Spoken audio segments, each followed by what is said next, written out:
کہ رئیس المنافقین عبداللہ بن ابی ابن سلول منافق کا انتقال ہوتا ہے، سخت بیمار ہوتے ہیں، موت کی اور زندگی کی کشمکش میں ہے۔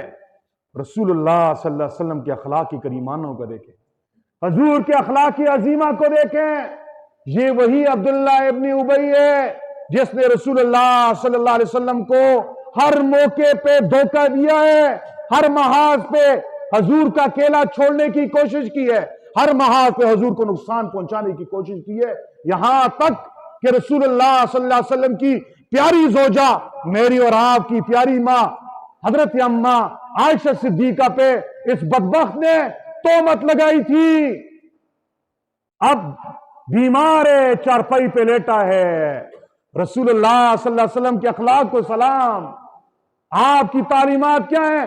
سل من قطعک، اس سے جوڑو جو تجھ سے کاٹے، واعف عمن ظلمک، جو تجھ پہ ظلم کرے اسے معاف کرو، درگزر کرو۔ میرے نبی کا ایک نام حلیم بھی ہے، حلم و بردباری والا۔ میرے پیارے پیغمبر کے ایک نام العفو بھی ہے، معاف کرنے والا، درگزر کرنے والا۔ رسول اللہ اپنے یاروں کے ساتھ، ابو بکر و عمر کے ساتھ اٹھے، فرمایا ابو بکر اٹھ، عمر اٹھ۔ جاتے ہیں، عبداللہ بیمار ہے، عبداللہ کی تیمارداری کرتے ہیں، عبداللہ کی تیمارداری کرتے ہیں۔ ابو بکر اور عمر نے دیکھا حضور کا حکم ہے نا، سر تسلیم خم ہے، حضور کے ساتھ ساتھ روانہ ہے۔ عمر کے دل میں عجیب عجیب سوالات اٹھ رہے، خاموش ہے کہ حضور کہہ رہے ہیں تو جا رہے ہیں۔ گئے عبداللہ بن ابی کے دروازے پہ، دروازہ کھٹکھٹایا، اندر سے اس کا بیٹا عبداللہ آیا جو سچا صحابی تھا، سچا ایماندار تھا۔ آئیے اندر، حضور کو اندر لے جایا گیا، ساتھ ابو بکر عمر بھی ہیں۔ حضور نے اس کا حال احوال پوچھا۔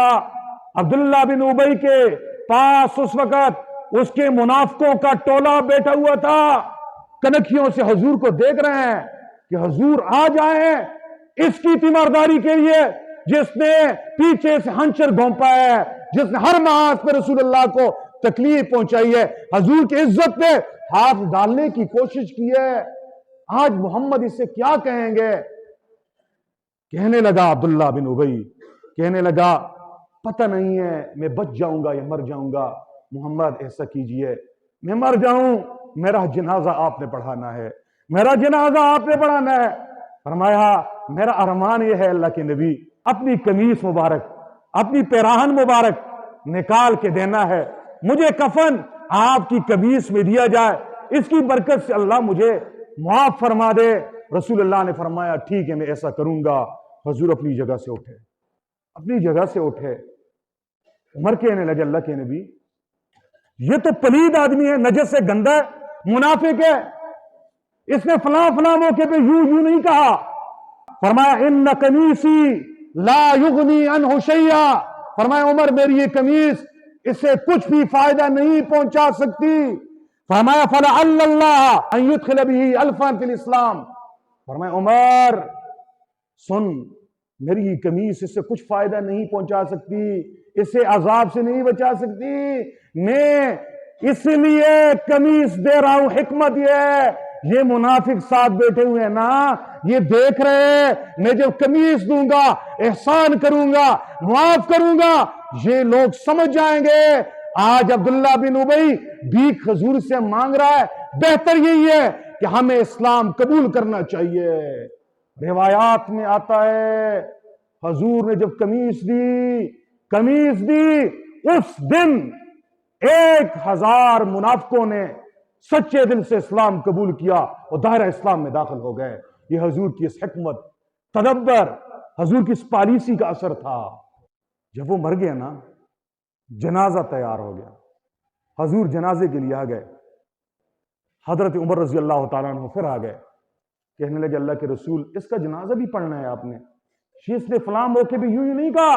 حضور نے فرمایا عمر دانی، مجھے چھوڑ دو، مجھے اللہ نے 2 اختیار دیے ہیں کہ معافی مانگ پھر تیرا اختیار، نہ مانگ پھر تیرا اختیار، اور اللہ نے یہ کہا ہے ان تستغفر لهم او لا تستغفر لهم 70 مرہ، اگر آپ 70 مرتبہ اس کے لیے دعا مانگیں گے اللہ اس کو معاف نہیں کریں گے۔ فرمائے میں 70 سے زیادہ مانگوں گا تاکہ اس کی بخشش ہو جائے، اس کی بخشش ہو جائے۔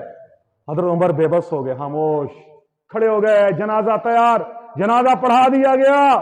سلام پھیرنے سے پہلے ہی جبرائیل امین آ گئے، حضور کی پیشانی پہ پسینے آ گئے، قطرے ایسے گرنے لگے جیسے موتی۔ صحابہ سمجھ گئے اوپر سے کوئی حکم آ گیا ہے۔ قرآن کی آیت آ گئی، وَلَا تُصَلِّ عَلَىٰ أَحَدٍ مِّنْهُمْ مَاتَ أَبَدًا وَلَا تَقُمْ عَلَىٰ قَبْرِهِ۔ اے میرے نبی، آج کے بعد ایسے منافق کی نہ ہی نماز جنازہ پڑھنا ہے، جنازہ تو دور کی بات، ایسے منافق کی قبر پہ کھڑے ہونے کی اجازت نہیں ہے۔